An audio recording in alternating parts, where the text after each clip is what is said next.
As we celebrate our very own Danielle Wiggins' return to the station after her own breast cancer diagnosis and treatment, we're taking a look at what's next in the fight against breast cancer. At Cleveland Clinic, dollars raised by its VeloSano fundraising initiative have just been committed to 3 research projects aimed at better lives and better outcomes for breast cancer patients. Sarah Schuchman takes a look. VeloSano is rolling forward, pushing back against cancer in new ways every year. The fund has raised $30 million and just awarded 21 pilot grants, 3 of them for breast cancer. But without VeloSano, we really wouldn't be able to pursue the project that we proposed. Lerner Researcher Dr. Ting works in genomic medicine. We're trying to understand how this particular gene called DNA JB6 one functions in breast cancers. Thanks to this latest round of funding, her team of 3 will spend the next 2 years investigating. An analogy that I give to my own grandmother to explain to her what I do is that think of DNA as the hardwiring of our houses.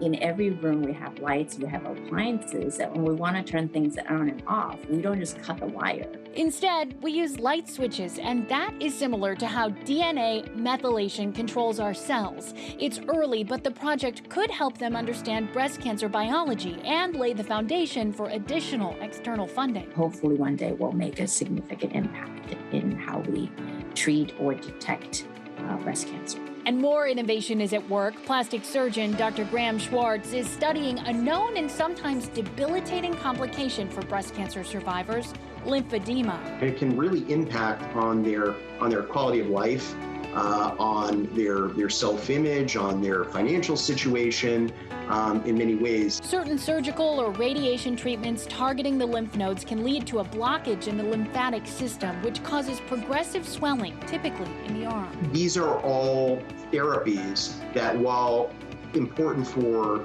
curing breast cancer, can also contribute to damage of the lymphatic system. And as we get farther along with lymphedema, it becomes more difficult to manage for patients. It becomes more difficult to treat. As soon as this fall, his team will recruit 30 patients who don't yet have symptoms but are at high risk for developing lymphedema. We'd like to have the computer help us see what we're not seeing. Hoping to intervene early when necessary and using the data to create a screening tool for all survivors who may be at risk. What we'll be able to do is we'll be able to create these computerized AI models and hopefully predict those who are going to go on to lymphedema so we can stop it. The third project is aimed at developing a new immunotherapy treatment for triple-negative breast cancer, the deadliest form.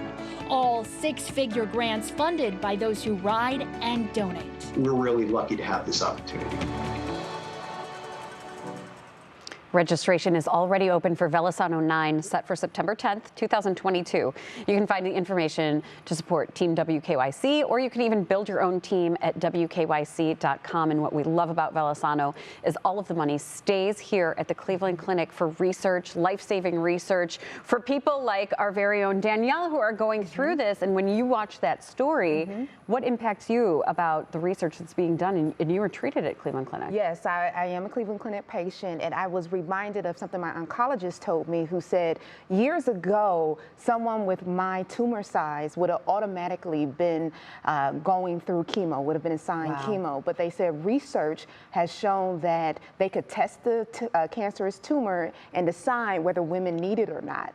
And so because of research, I was spared chemotherapy. Wow. And that's amazing. That is incredible.